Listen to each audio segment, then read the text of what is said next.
साथियों, उत्तर प्रदेश में चुनाव के 4 चरण पूरे हो चुके हैं।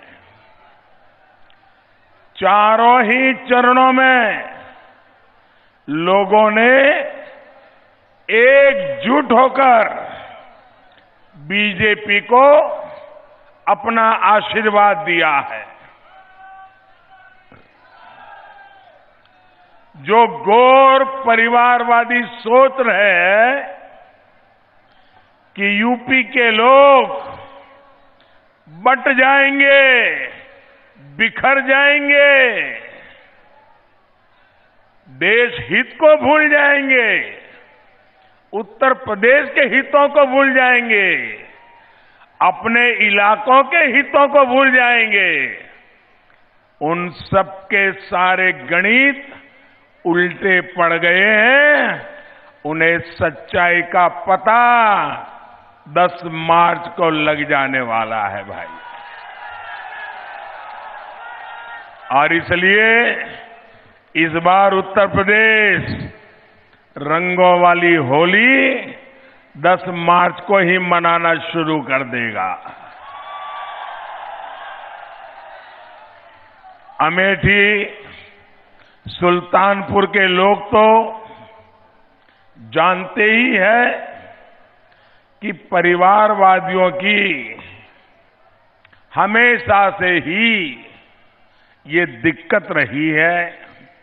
ये लोग जमीन हकीकत से इतना दूर है, इतने आसमान में है कि जमीन पर क्या चल रहा है इन्हें दिखाई नहीं देता है।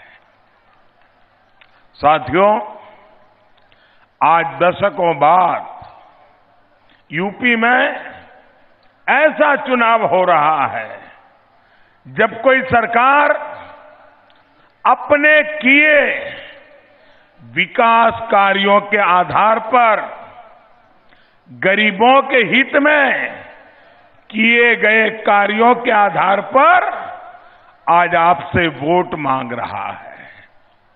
वर्षों बाद ऐसा हुआ है जब यूपी की सरकार सुधरी हुई कानून व्यवस्था पर वोट मांग रहा है।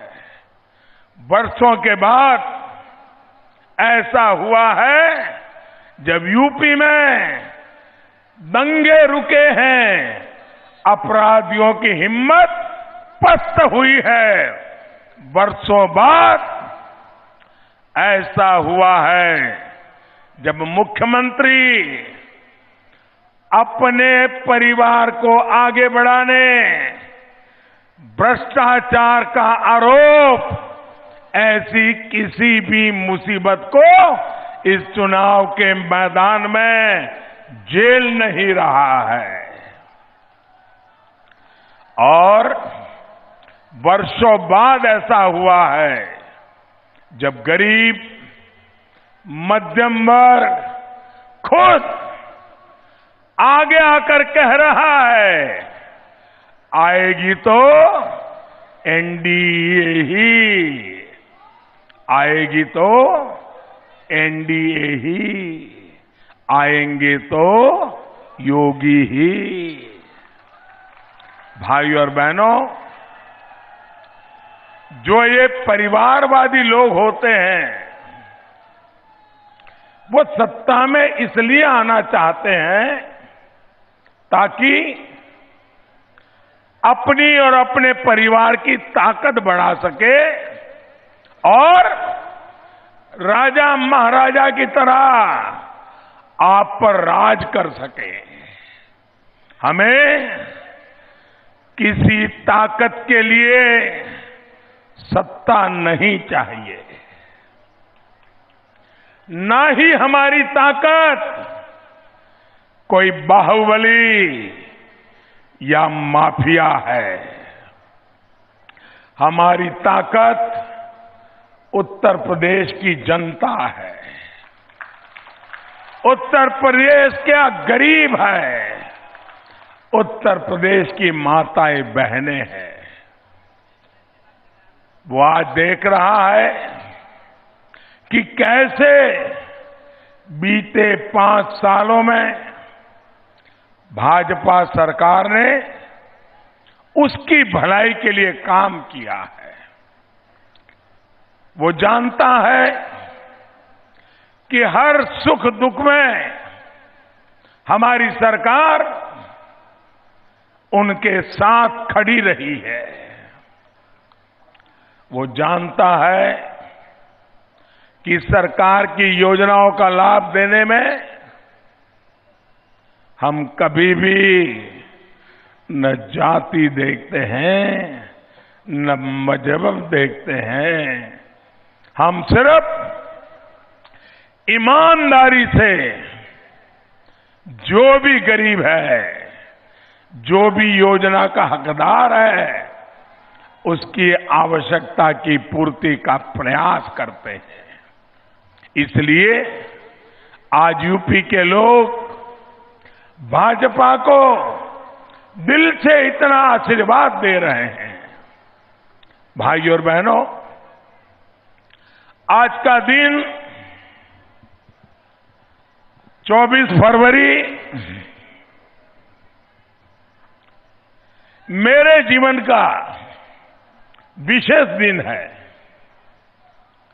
क्योंकि आज ही पीएम किसान सम्मान निधि को 3 साल पूरे हुए हैं।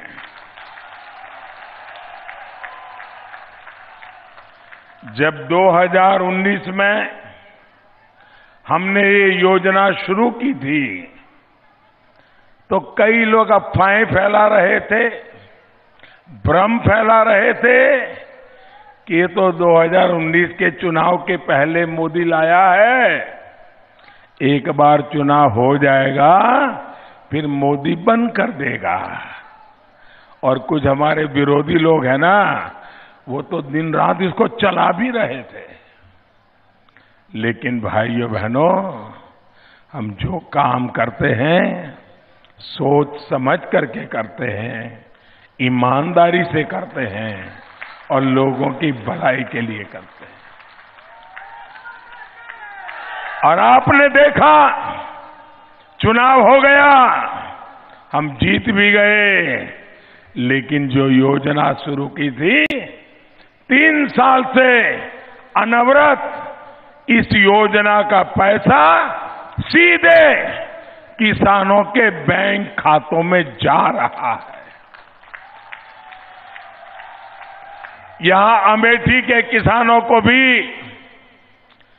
450 करोड़ रुपए, 450 करोड़ रुपए से ज्यादा इस योजना से सीधे मेरे किसानों के खाते में जमा हुए हैं। सुल्तानपुर के किसानों को भी 430 करोड़ रुपए से ज्यादा पीएम किसान योजना के मिले हैं। ये योजना कितने ही किसानों का, और खास करके मेरे छोटे किसान भाई बहनों का, उनका ये संबल बनी है। साथियों, आज आपके बीच आया हूं तो एक और बात भी बताना चाहता हूं।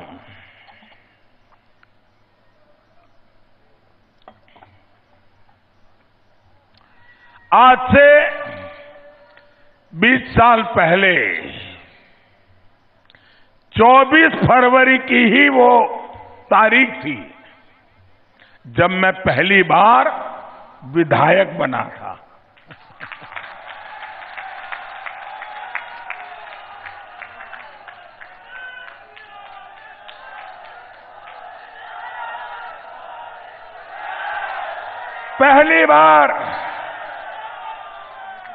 पहली बार जीवन में अचानक चुनाव के मैदान में आना पड़ा था और राजकोट के लोगों ने मुझे आशीर्वाद दिए और सेवा का ये सिलसिला शुरू हुआ। मैंने जीवन में कभी सोचा नहीं था कि कभी मैं चुनावी दंगल में जाऊंगा, चुनावी राजनीति में जाऊंगा। जिस रास्ते पर जाने का मैंने कभी सोचा तक नहीं था, उस रास्ते पर चलने की शुरुआत 24 फरवरी को हुई थी। मैंने अपना पहला कदम बढ़ाया था जनता जनार्दन का सेवक बनकर, उनके लिए काम करने का वो संकल्प हर दिन के साथ और सशक्त हुआ है। यही सेवा भावना भारतीय जनता पार्टी की पहचान है। और चुनावी दुनिया में आने के बाद जिस तरह यूपी ने मुझे अपना लिया, मां गंगा ने मुझ पर जिस प्रकार से स्नेह वर्षा की, आप लोगों ने मुझे गले लगाया, इससे बड़ा जीवन में कोई सौभाग्य नहीं होता है। आपका ये स्नेह, आपका ये आशीर्वाद मेरे जीवन की बहुत बड़ी पूंजी है। और पूंजी के नाम पर आपका प्यार ही तो, यही एक मेरी अमानत है। भाई और बहनों, आज यूपी में आपको ऐसे परिवार खोजना मुश्किल होगा जिसकी हमारी सरकार ने सेवा भाव से सहायता ना की हो। 100 साल के इस सबसे बड़े संकट में, ये कोरोना की महामारी पूरी दुनिया को अपनी चपेट में ले लिया है। पूरी मानव जात दुनिया के हर कोने में इस महामारी ने क्या से क्या कर दिया। लेकिन हिंदुस्तान में भाजपा सरकार ने सबकी मदद का प्रयास अविरत जारी रखा। आज यूपी के 16 करोड़ से ज्यादा लोगों को वैक्सीन की पहली डोज मुफ्त लग चुकी है। करीब करीब 12 करोड़ लोगों को दूसरी डोज भी मुफ्त लग गई है। भाइयों बहनों, आप मुझे बताइए, आपको वैक्सीन का टीका लग गया? टीका लग गया? सबको लग गया? आपको कोई पैसा देना पड़ा? 1 रुपया भी आपकी जेब से खर्चा करना पड़ा? टीका लगवाने के लिए रिश्वत देनी पड़ी? आपको कोई तकलीफ हुई? भाइयों बहनों, इतनी तेजी से वैक्सीनेशन हमारे देश में पहले कभी नहीं हुआ है।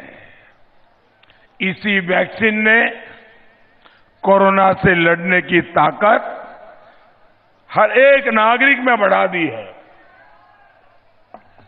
इसी के कारण आज दुकानें खुली हैं, व्यापार खुला है, स्कूल कॉलेज खुले हैं, फैक्ट्रियां खुली हैं।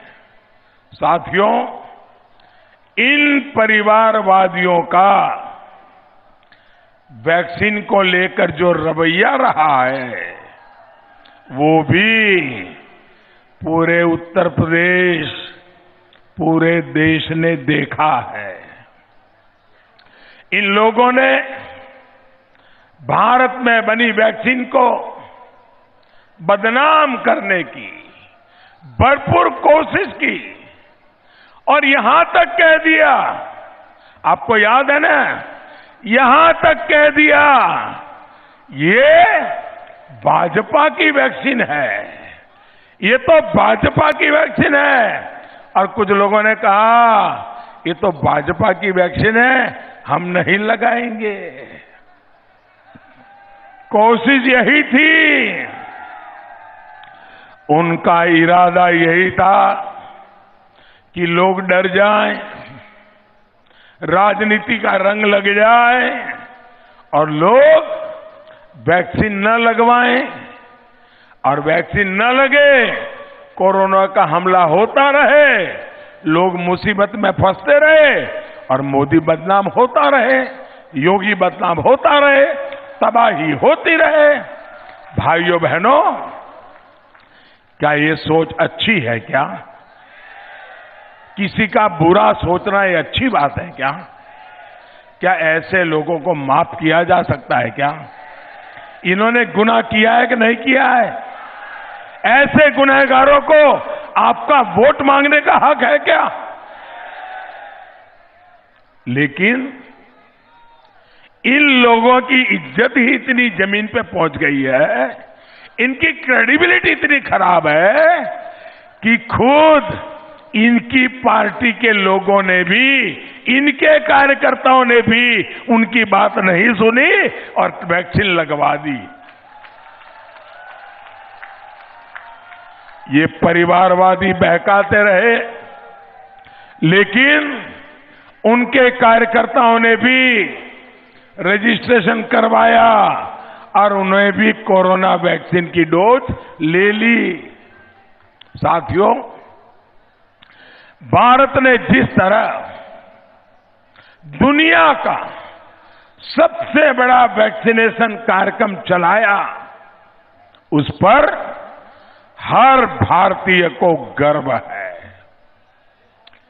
पहले दिन से ये अभियान नियमों के अनुसार चला, डिसिप्लिन से चला, कोई भगदड़ नहीं, कोई ब्लैक मार्केटिंग नहीं, कोई मेरा तेरा नहीं, सब कुछ नियम से हुआ। इतने बड़े देश में जब कोरोना के कारण मुसीबतें सामने खड़ी हो, फिर भी सारा काम डिसिप्लिन से चले, ये हिंदुस्तान के लिए सर ऊंचा करने की घटना है भाइयों, बहुत बड़ी बात है।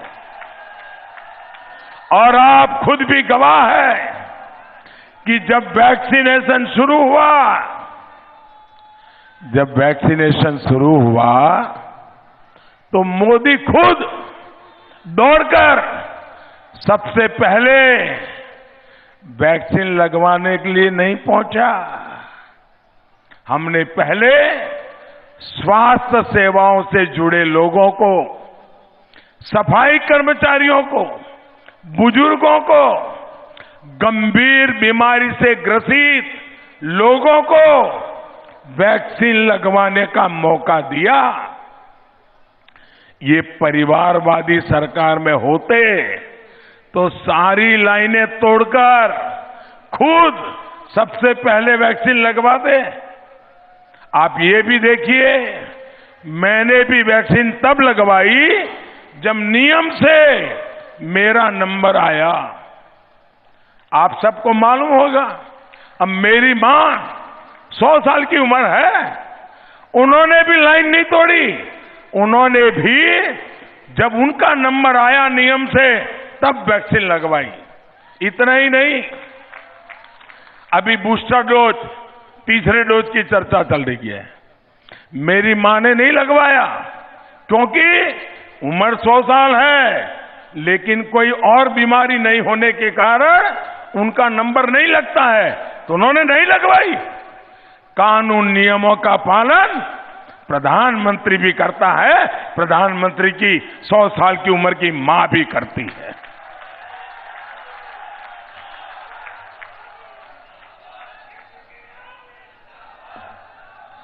ये परिवारवादी होते तो पहले खुद का वैक्सीनेशन होता और सामान्य लोग पीछे रह जाते। साथियों, यूपी के 15 करोड़ लाभार्थियों को इस मुश्किल समय में मुफ्त राशन का डबल बेनिफिट मिल रहा है। यूपी के 1,65,00,000 गरीब परिवारों को हमारी सरकार ने मुफ्त गैस कनेक्शन दिया है। यूपी के 34 लाख गरीब परिवारों को हमारी सरकार ने पक्का घर बना करके दिया है। और ये जो घर मिल रहा है ना, वो भी हमारा आग्रह है, वो मकान का मालिकाना हक उस परिवार की महिला के नाम पर हो, महिलाओं को उसका हक मिले। यूपी की लाखों बहनें बीते 5 साल में अपने घर की मालकिन हो गई है, लखपति हो गई है। साथियों, भाजपा सरकार की स्वामित्व योजना की वजह से आज यूपी के गांवों में लाभार्थियों को एक बहुत बड़ा वर्ग, जिनको लगातार उनके हक का चीजें सामने से उनके घर पे पहुंच रही है, ये वो वर्ग है जिसको पहले की सरकारों के समय अपने घर, अपनी जमीन पर कब्जे की चिंता आए दिन सताती थी। अब हम ऐसी व्यवस्था कर रहे हैं कि कोई भूमाफिया कभी आपका घर और आपकी जमीन को छू भी नहीं सकेगा। ये व्यवस्था हम कर रहे हैं। हम आपके घर, आपकी जमीन का पक्का कानूनी दस्तावेज टेक्नोलॉजी की मदद से तैयार करके आपको घरौनी दे रहे हैं। पीएम स्वामित्व योजना के तहत यूपी के लाखों ग्रामीणों को घरौनी दी जा चुकी है और आगे भी काम चल रहा है।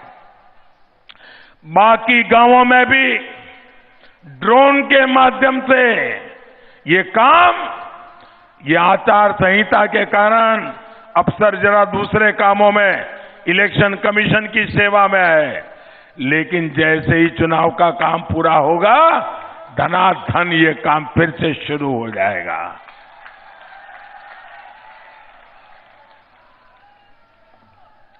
भाइयों और बहनों, आज अमेठी के लोगों के सामने, सुल्तानपुर के लोगों के सामने मैं ऐसे 2 विषयों की भी चर्चा करूंगा जिसके हमारे देश के नागरिक, हमारे उत्तर प्रदेश के नागरिक, हमारे सुल्तानपुर अमेठी के नागरिक इसके भुक्तभोगी रहे हैं, परेशानियां झेली है।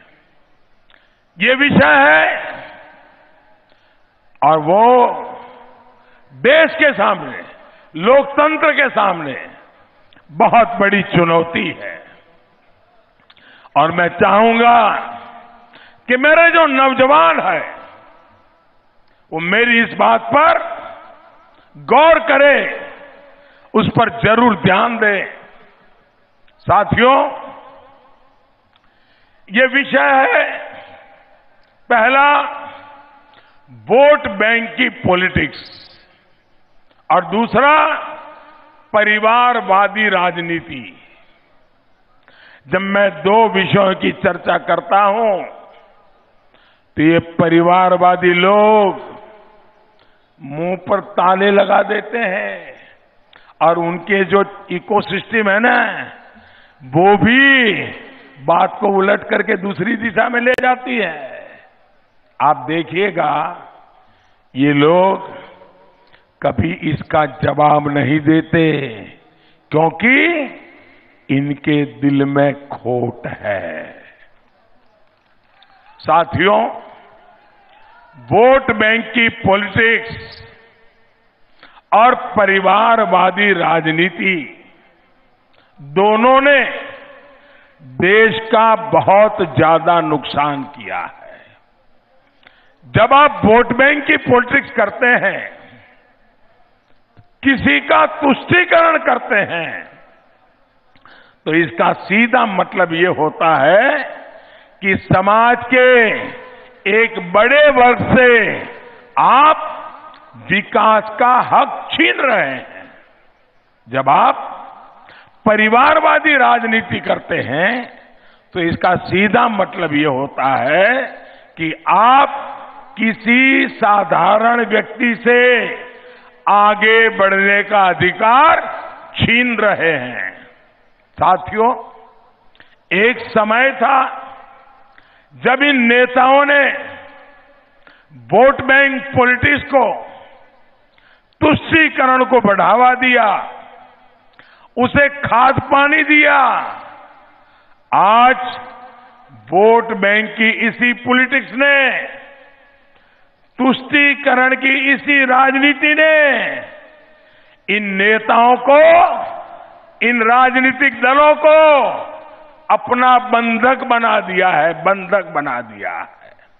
अब वोट बैंक की पॉलिटिक्स ही इन दलों की, इन नेताओं की मजबूरी बन गई है। इसलिए आज भी उनका हर फैसला इसी वोट बैंक की पॉलिटिक्स के हिसाब से ही होता है। ये फैसला अगर देश हित के खिलाफ हो तो भी ये नेता उस फैसले को लेने में जरा भी हिचकते नहीं है। उनको देश की नहीं, वोट बैंक की चिंता रहती है। और इसलिए आप लोग देखते हैं कि लोग हमारी सेनाओं का अपमान करते हैं, हमारे पुलिस फोर्सेस का अपमान करते हैं, उनके मनोबल को तोड़ने की बातें करते हैं, क्योंकि ऐसी बातें करने से उनकी वोट बैंक को खुशी होती है। इसी सोच की वजह से ये लोग हमारे संविधान की परवाह नहीं करते, देश की संवैधानिक संस्थाओं पर सवाल खड़े करते हैं। अभी आपने देखा है 56, यह आंकड़ा छोटा नहीं है, 56 निर्दोष लोगों को कुछ ही मिनटों में अलग अलग जगह पर बम धमाके करके 56 लोगों को मार दिया गया था, सैकड़ों लोगों को अपाहिज कर दिया था। ऐसा भयंकर मानवता के खिलाफ कृत्य करने वाले आतंकवादियों को, 38 आतंकवादियों को गुजरात की अदालत ने फांसी की सजा सुनाई है। अब मैं देख रहा हूं, मैंने कहा कि अदालत ने फांसी की सजा सुनाई है, आप सब तालियां बजाने लग गए। आपको अच्छा लगा कि नहीं लगा? न्याय मिला, उससे आपको संतोष हुआ कि नहीं हुआ? आपको न्याय में विश्वास है कि नहीं है? लेकिन आप देखिए, मानवता के दुश्मनों को फांसी हो गई, लेकिन वोट बैंक के डर से वोट बैंक खिसक जाएगी तो क्या होगा? इन पार्टियों ने अदालत के फैसले का स्वागत करने की भी हिम्मत नहीं दिखाई, उनके मुंह पे ताले लग गए हैं। भाइयों, जो लोग गुनहगार सिद्ध हो चुके हैं, उनके लिए भी अगर रहम नजर रखते हैं, क्या ऐसे लोगों को राजनीति में सत्ता में आने का हक है क्या? ऐसे लोगों को बाहर करना चाहिए कि नहीं करना चाहिए? भाइयों बहनों, जहां तक दूसरी बात है परिवारवादी राजनीति की, तो उससे भी देश का बहुत नुकसान होता है। परिवारवादी राजनीति में पार्टी का अध्यक्ष परिवार का होता है, पार्टी के सभी महत्वपूर्ण पदों पर परिवार के लोग ही जम करके बैठे होते हैं, महत्वपूर्ण पदों पर दावेदारी भी उसी परिवार के सदस्यों की होती है। पार्टी में कोई आंतरिक लोकतंत्र नहीं होता। पिता के बाद बेटा, फिर बेटे के बाद बेटा या बेटी, बहू, उन्हीं लोगों को पद पर रहने का हक मिल जाता है। ये परिवारवादी पार्टियां यही पहले पक्का कर लेती है। इन पार्टियों में जो परिवार को समर्पित होता है, उसी को वहां कुछ अवसर मिलता है। उनके लिए संविधान सुप्रीम नहीं होता है, परिवार का सुप्रीमो ही सुप्रीम होता है। वहां वो खुद के लिए कुछ नहीं कर पाता, देश के लिए कुछ नहीं कर पाता। उसको तो सिर्फ और सिर्फ परिवार के हित में ही काम करना होता है। ऐसी परिवारवादी पार्टियों में कार्यकर्ता के लिए स्पष्ट संदेश होता है, मेहनत आप करिए, फल हम खाएंगे। साथियों, इन घोर परिवारवादियों ने सरकार चलाने का भी एक बहुत बड़ा फिक्स फॉर्मूला बना रखा है। ये लोग अलग अलग जिलों से मंत्री तो बना लेते हैं, अपने वोट बैंक के हिसाब से मंत्री भी ले आते हैं, लेकिन उन मंत्रियों के पास कोई अधिकार नहीं होता है। वो क्या करते हैं, अपने परिवार के लोग जो चुनाव जीत करके नहीं आए हैं, जो संविधान की व्यवस्था में नहीं है, उनको इलाके बांट देते हैं। भतीजों को कहते हैं ये 2 जिले तुम्हारे, भांजे को कहते हैं ये 2 जिले तुम्हारे, बहन को कहते हैं 1 जिला तुम्हारा। और अफसरों को भी मालूम होता है जो मंत्री बनाए हैं वो तो नाम के हैं, असली मंत्री तो परिवार में जिनको बनाया है सब कुछ उसी को। ये सुपर मिनिस्टर, मिनिस्टर के ऊपर सुपर मिनिस्टर, वो परिवार का होता है। फिर जो विभाग होते हैं, खनन का काम भांजा देखेगा, हेल्थ का काम भतीजा देखेगा। विभागों को भी परिवार के सुपर मिनिस्टरों को बांट दिया जाता है। और इसलिए नीचे सरकारी तंत्र को भी मालूम होता है कोई काम वाम करने की जरूरत नहीं है, जनता का भला करने की जरूरत नहीं है। इस सुपर मिनिस्टर को संभालो, अपना सीआर ठीक रहेगा, अच्छा पोस्टिंग मिलता रहेगा, और इसलिए सरकारी तंत्र भी बर्बाद हो जाता है। भाइयों बहनों, इस तरह चुपचाप परिवार में बैठे बैठे लोग सरकार में सुपर मिनिस्टर के नाते सारा कब्जा करके बैठ जाते हैं। चोरी छिपी से फाइलें भी तब तक क्लियर नहीं होती है जब तक कि सुपर मिनिस्टर ने हां न कहा हो। यानी मंत्री कोई भी हो, लेकिन परिवार का सदस्य ही उस मंत्रालय को चलाता है, उसी के काम से बात आगे बनती है। भाइयों बहनों, क्या ये लोकतंत्र के लिए, संविधान के लिए, सामान्य मानवी की आवश्यकताओं की पूर्ति के लिए ये रास्ता उचित है क्या? भाइयों बहनों, और इस सब परिस्थिति में वहां के अधिकारियों को परिवार का सदस्य ही कंट्रोल करता है। ट्रांसफर पोस्टिंग भी वो सुपर मिनिस्टर कहेगा तभी होगी। जो संविधान के मर्यादाओं के बाहर बैठा हुआ है, भाइयों बहनों, वही सुप्रीम होता है। परिवार की इच्छा, आदेश, वही सुप्रीम। इसलिए परिवारवादी पार्टियां डगर डगर पर संविधान का अपमान करती है, संविधान को नकार देती है। साथियों, परिवारवादी पार्टियां अगर सबसे ज्यादा नुकसान करती है तो वो है हमारी युवा प्रतिभा का, युवा टैलेंट का।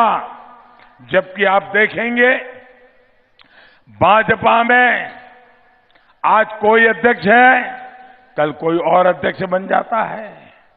आज कोई एक भूमिका निभा रहा है, कल कोई और वही भूमिका निभा सकता है। भाजपा पिता एंड सन्स की प्राइवेट पार्टी नहीं है, भी हो सकती है। भाजपा में कौन किस परिवार का है, इसका कोई महत्व नहीं है। हमारे यहां कार्यकर्ता का परिवार नहीं, उसकी कर्मठता, उसका समर्पण, जनता के लिए सेवा करने का भाव, उसी को हम ध्यान में रख करके हम पार्टी का विस्तार और विकास करते हैं। और आप जनसंघ के जमाने से इसे देख सकते हैं। हमारे यहां हमने इसी लोकतांत्रिक परंपरा को आज भी हम जीते हैं और आगे भी जीने का वादा करते हैं। भाइयों बहनों, भारतीय जनता पार्टी को जन्म हुए करीब 4 दशक हो गए। इन 4 दशक में आप देखिए, हमारे यहां पार्टी अध्यक्ष, सभी पार्टी अध्यक्ष अलग अलग बने, अलग अलग इलाके के बने हैं।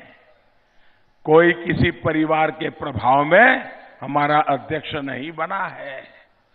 जबकि पिछले 4-5 दशकों में हमने कांग्रेस पार्टी में करीब करीब एक ही परिवार का अध्यक्ष देखा है। साथियों, आजादी की लड़ाई के समय कांग्रेस में कम अधिक मात्रा में लोकतंत्र बचे हुए थे। जब बड़े बड़े स्टॉलवर्ड लीडर हुआ करते थे, तब वहां अध्यक्ष बदले जाते थे, वहां लोकतंत्र बचा हुआ था। लेकिन कांग्रेस में आजादी के बाद जो दिक्कत आना शुरू हुई, जब एक ही परिवार ने पार्टी पर कब्जा शुरू कर दिया, कांग्रेस की देखा देखी पूरे देश में बहुत सारी पार्टियां ये कांग्रेस को देख करके सीख गई और पूरे लोकतंत्र को दीमक की तरह बहुत बड़ा नुकसान कर दिया। यहां यूपी में भी गौर परिवारवादियों ने कांग्रेस कल्चर को ही खुद ने पूरा का पूरा उतार लिया है, उसी रंग में रंग गए हैं। बीते कई दशकों से कांग्रेस हो या समाजवादी पार्टी, एक ही परिवार की बंधक बनी हुई है। साथियों, परिवारवादी पार्टियों का एक बहुत बड़ा नुकसान ये भी है कि जब परिवार के लोग कोई गलती करते हैं, बुरा काम करते हैं, भ्रष्टाचार करते हैं, तो परिवार की इकोसिस्टम ही उनको बचाने में काम में लग जाती है। उनको कोई सुधारने के लिए भी काम नहीं करता है, उनको संभालने का काम होता है। आखिर जिन पर भ्रष्टाचार का आरोप लगा है वो भी परिवार के सदस्य होते हैं, इसलिए कुछ नहीं कर सकता है। और कार्रवाई करनी है तो पारिवारिक रिश्ते फैसलों के आड़े आ जाते हैं। भ्रष्टाचार अगर परिवार का सदस्य कर रहा हो तो उसे चुपचाप स्वीकार कर लिया जाता है। उसके बाद यही भ्रष्टाचार उस पार्टी का, उस सरकार का रोजमर्रा का व्यवहार बन जाता है। इससे भी देश का बहुत नुकसान होता है। इसी ने उत्तर प्रदेश का भी दशकों तक बहुत नुकसान किया है। इसलिए यूपी के लोगों को वोट बैंक की पॉलिटिक्स करने वालों से, परिवारवाद की राजनीति करने वालों से बहुत सतर्क रहने की जरूरत है। और मेरे नौजवान, आपको ज्यादा सतर्क रहने की जरूरत है। और अमेठी के लोग तो जानते ही हैं कि ये लोग किसी के नहीं होते। आपने जिन्हें बरसों तक सर आंखों पे बिठाया, सम्मान दिया, और जैसे ही आपने उनको भगाया तो उन्होंने केरल में जाकर आपकी ही बुद्धि को कोसने की शुरुआत कर दी। आपकी समझ पर ही सवाल उठाने लगे। भाइयों और बहनों, विरोध और अवरोध जिनकी राजनीति है वो ये करते ही रहेंगे। हम विकास की नीति उस पर तेज गति से चलते रहेंगे। बीते 5 साल में अमेठी में ही पीएम आवास योजना के 60,000 से ज्यादा घर बनाकर गरीबों को दिए गए हैं। बीते 5 साल में अमेठी में करीब करीब 2 लाख शौचालय, जिसे हमारी उत्तर प्रदेश की बेटियों ने इज्जतघर नाम दिया है, 2 लाख शौचालय बनवाए हैं। ये हमारी सरकार है जिसने अमेठी में मेडिकल कॉलेज का निर्माण शुरू करवाया है। ये हमारी सरकार है जिसने पुलिस लाइन स्वीकृत की है, गौरीगंज और जगदीशपुर में पुलिस फायर स्टेशन स्वीकृत किया है। गौर परिवारवादियों ने यहां की राइफल फैक्ट्री का क्या हाल बना रखा था, ये भी अमेठी के लोग जानते हैं। हमारी सरकार ने ये सुनिश्चित किया है कि अमेठी की फैक्ट्री में बनी AK-203 आधुनिक राइफल देश की सुरक्षा बढ़ाएगी, पूरे अमेठी का नाम रोशन करेगी। ये काम पहले भी हो सकते थे, लेकिन परिवारवादियों के अपने स्वार्थ से फुर्सत मिलेगी तभी तो आप लोगों के बारे में सोचेंगे। साथियों, योगी जी सरकार ने अमेठी और सुल्तानपुर को पूर्वांचल एक्सप्रेसवे से भी जोड़ा है। आपका लखनऊ और दिल्ली का सफर भी आसान हो गया है।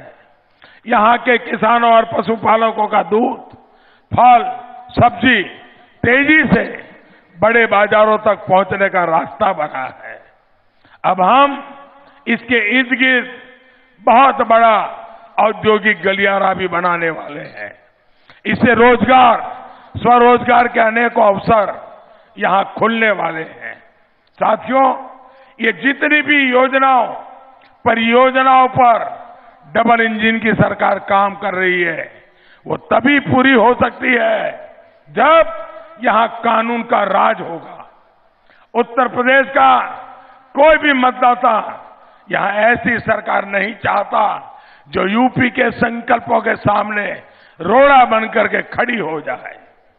और आप ध्यान रखिए, आज हमारी योजनाओं से गरीबों को जो लाभ मिल रहा है, ये गौर परिवारवादी उन योजनाओं को या तो अपने चाहतों की तरह बंडर बांट करेंगे या तो उसको ताले लगा देंगे।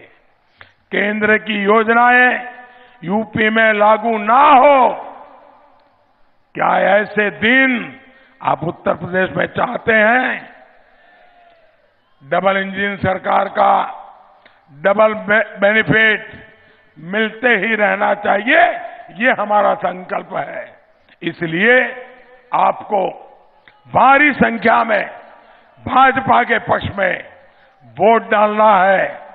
अपना दल हमारा साथी दल है, निषाद पार्टी हमारा साथी दल है, उनके उम्मीदवारों को भी जिताना है। आप सब इतनी बड़ी तादाद में हमें आशीर्वाद देने आए, मैं देख रहा हूं दूर दूर तक लोग खड़े हैं। मैं आपका बहुत बहुत आभारी हूं। मेरे साथ बोलिए भारत माता की, भारत माता की। भारत। सभी उम्मीदवारों से मेरा आग्रह है आगे आ जाएं और हमारे दोनों सांसद आगे आ जाएं।